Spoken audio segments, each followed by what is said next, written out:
Hey everyone, I am in my kitchen today and I am making a frittata.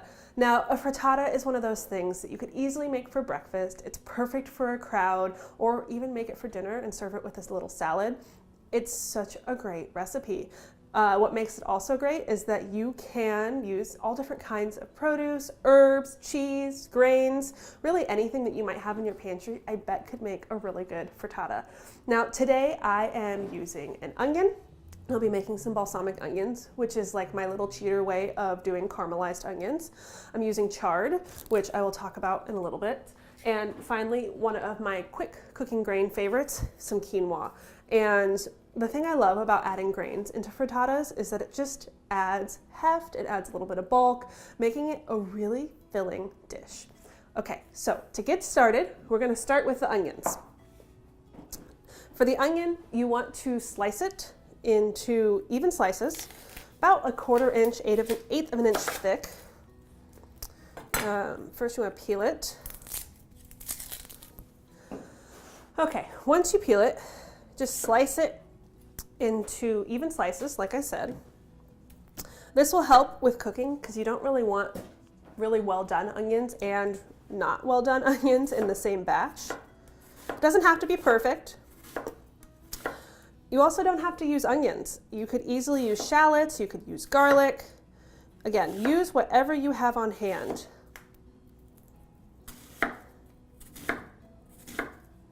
Okay, so there's that. We'll turn our stovetop on.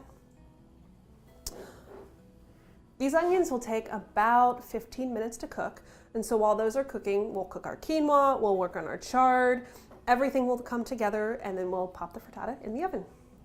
So to the skillet, I have about a tablespoon of olive oil. I have it on medium heat right now.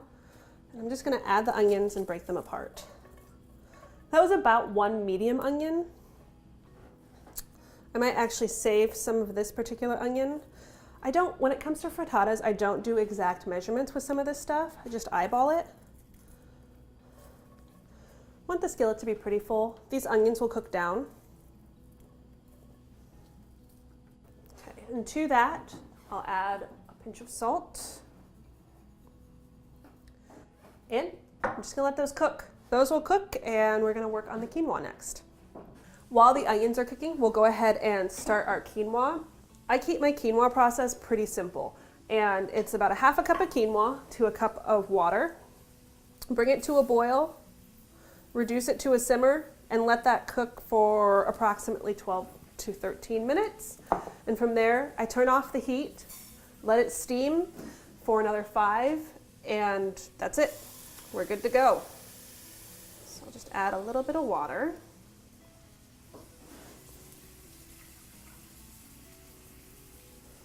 Turn on the heat for that. That is not the right one. Okay. And that's it. Find the lid, and we'll be good to go. We have our onions cooking, we have our quinoa cooking, and now we're gonna move on to the chard. I get a lot of requests for chard recipes. It's one of those leafy greens that from the outset, it doesn't seem as cool as kale, but I actually love it. So I have some rainbow chard here, and you can see that it's just beautiful. The stems are beautiful, the greens are beautiful, and while it doesn't always, it can't be a 1-to-1 for kale, for this particular recipe, I actually prefer it. Because what I'll do is I will cook the greens down to where they're really tender, and it's gonna be a perfect companion for the onions and the quinoa. So to get started, we wanna remove the stems. I'll show you a couple of different ways to do this. You can use your knife, and all you do is fold the chard in half and run your knife along the stem. And you can just tear off the outset part. There you go. So that's the stem. And your greens. I am kind of lazy when it comes to this, and so what I will do is I'll just fold it in half again and just tear the greens right off. So much easier, no knife needed, and same result.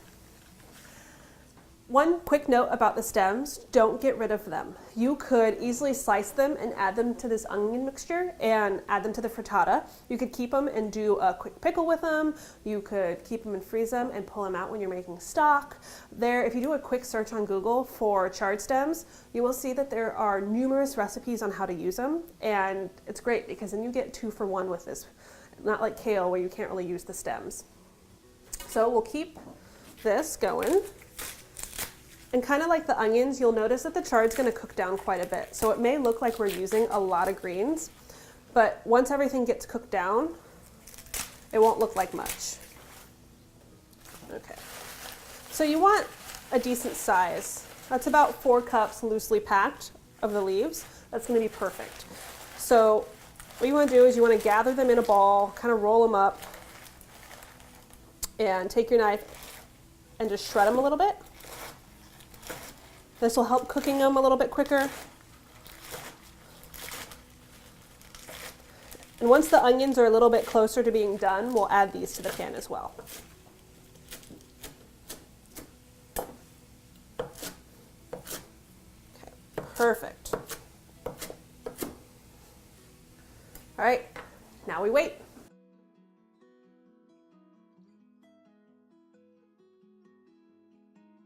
Onions have been cooking, quinoa is done. The onions are starting to look a little brown, which is what we want, nice and golden.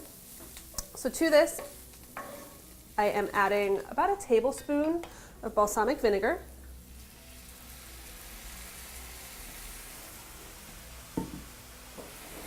And to this as well, I'll add the chard. You might have to do this in a couple of batches, but the chard will cook down and it'll be great.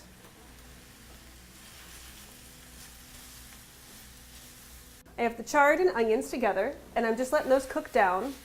The thing about chard is that if it gets cooked to where it's not cooked fully, it can be a little slimy and unappealing. So I really like to get the chard cooked down a lot. And as you can see, lots of room in this pan now. It's going great. If you don't like chard, you could easily use kale, you could use collards, you could use spinach, but I would treat it a little bit differently because spinach cooks much quicker, and I actually like having a little bit of the spinach texture in frittatas, so I would add that right before I add the eggs. So I'll let this cook for a little bit longer, and then I'll add the quinoa, add my eggs, and we'll get this guy in the oven. The other note, I currently use Bob's Red Mill quinoa. And you can also use millet, you could use bulgur. If you wanted to go gluten-free, I'd recommend the quinoa or the millet. Any of the quick cooking grains. I mean, you could really use any grain you wanted to, but I like to stick with the ones that don't have chewy texture, but work really well in the frittata. Okay, so while the quinoa continues to cook, I'll get my eggs ready. So I have about 8 eggs. And I'll crack those in here, and about a 1/4 cup of cream. You could use milk. The one thing about it is, and it kind of goes back to that idea that the eggs are secondary to all the produce, I don't like extremely fluffy frittatas, and I feel like the more milk you use, the fluffier it gets. So I like to keep the ratio down quite a bit. And it's just primarily eggs with a little bit of cream for lift. I'll get all of these cracked in. What? That egg was weird. We'll get another egg.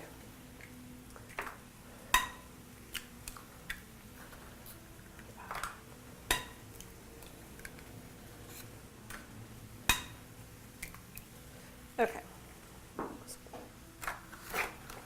To this, wipe my fingers off really quick. To this, I'm going to add more salt. A little bit of freshly cracked pepper.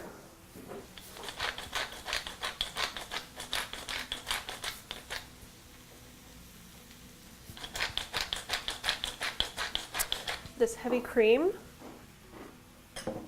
And again, like I said, you could use milk. And I'm just going to whisk that. You could go dairy-free with this and use an alternative milk. It would change the flavor just a little bit, but again, if you're just trying to keep it dairy-free, more than easy to do. Okay.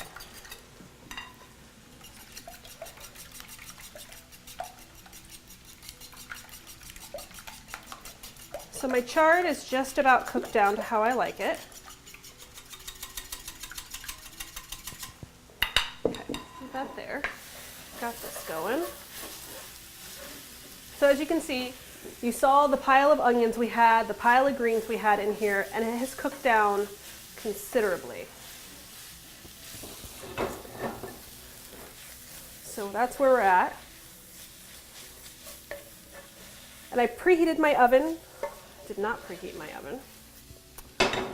So you'll want to turn your oven on to 400. Let that go.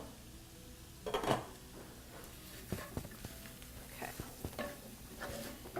Turn that off. I'm going to measure in about a cup of quinoa.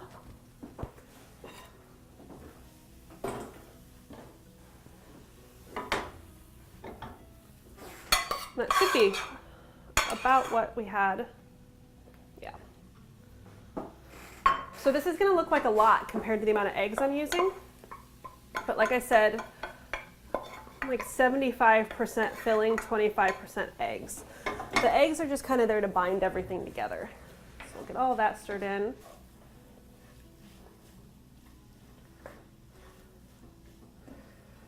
It's a great ratio of stuff.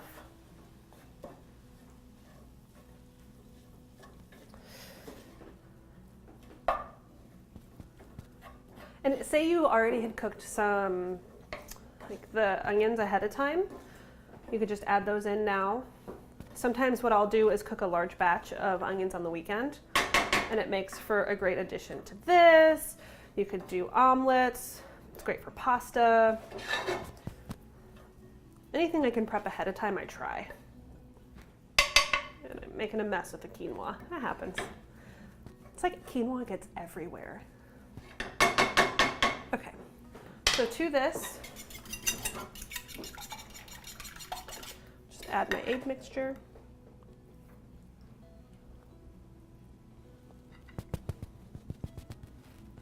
Okay.